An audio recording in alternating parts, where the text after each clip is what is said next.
Hi everyone, চলমান Tailwind tutorial সিরিজে এটা আমার 10ম ভিডিও। এর আগের ভিডিওতে আমরা টেলউইন্ডের ভ্যারিয়েন্টস ডিরেক্টিভ নিয়ে আলোচনা করেছিলাম। এই টিউটোরিয়ালে আমরা আলোচনা করব টেলউইন্ডের রেসপন্সিভ ডিরেক্টিভ নিয়ে। তো খেয়াল করে দেখেন, আমরা যে ভ্যারিয়েন্টসটা ইউজ করলাম, আমি এটা মুছে দিচ্ছি যেহেতু রেসপন্সিভ বোঝাবো। আমি একদম ক্লিন করে ফেললাম, ঠিক আছে?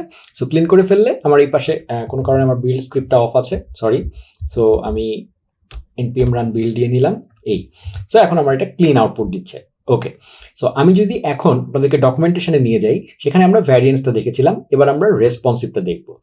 সো যদি এমন হয় যে, খেয়াল করে দেখেন, আমরা যখন আমাদের ক্লাস লিখি, তাই না, তখন আমরা কি করি? আমরা যেমন এই জায়গাটায় যদি চলে আসি, আমরা যেরকম হুভার কোলন দিয়ে লিখেছি, আমরা দেখেছিলাম এর আগে যে আমরা কোনো একটা ব্রেক পয়েন্ট টার্গেট করতে পারি এভাবে, যে এসএম ডিভাইসের জন্য, স্মল ডিভাইসের জন্য আমরা ধরেন একটা কিছু দিতে পারি আর কি। সো এটা হবে না, কাজ করবে না। ধরেন এটা দিলাম আমি টেক্সট হোয়াইট। এই টেক্সট হোয়াইটটা কিন্তু টেলউইন্ডের ডিফল্ট ইউটিলিটি। সো যার কারণে আমি SM break point, MD break point এগুলো ইউজ করতে পারবো।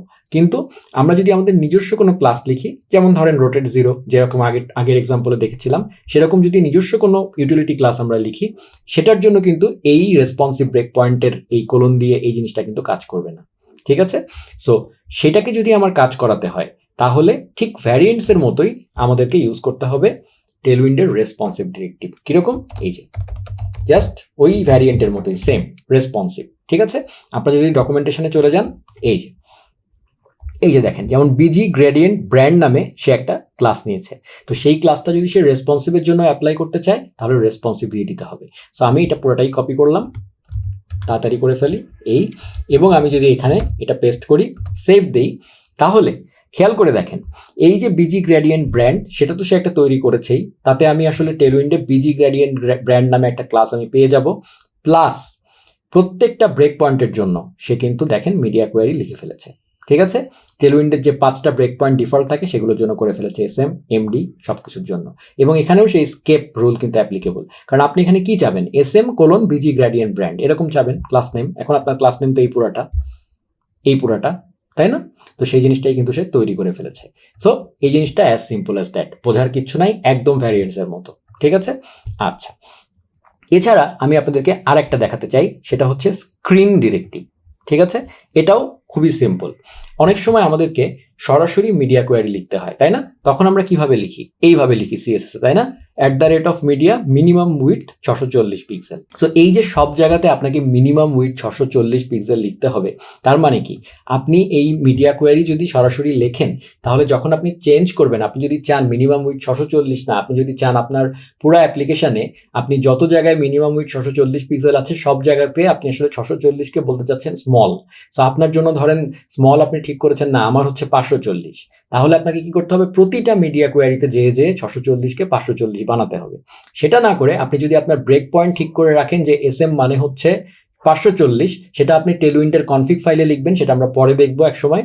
তো যদি আপনি এক জায়গায় লিখবেন এবং সেইটা আপনি জাস্ট চাচ্ছেন এরপরে এসএম নামক জিনিসটাকে আপনি টার্গেট করবেন, ঠিক আছে? তো সেই ক্ষেত্রে আসলে কিভাবে আপনি করবেন? হ্যাঁ, তো সেই জন্য আপনি তখন স্ক্রিন ইউজ করতে পারেন।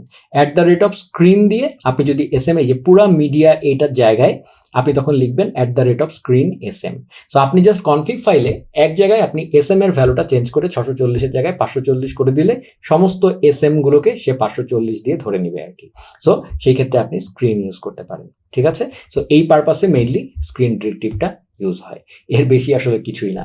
যদি আমরা স্ক্রিন দিয়ে লিখি, আমি যদি একটু এখানে আসি, যেমন ধরেন আপনি এখানে লিখেছেন স্ক্রিন এসএম, ঠিক আছে?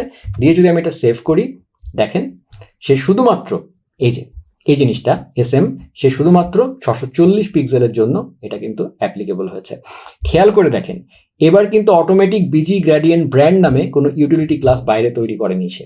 তার মানে এই ক্লাসটা শুধুমাত্র এসএম ব্রেক পয়েন্টের মিডিয়া কোয়ারির জন্যই অ্যাপ্লিকেবল। এইটাই হচ্ছে ডিফারেন্স। এর বাইরে আসলে বলার কিছুই নাই, এখানে দেখতেই পাচ্ছেন, এর বাইরে এখানে কোনো কিছুই নাই, ঠিক আছে? এই যে you can use the screen directive and reference the breakpoint by name.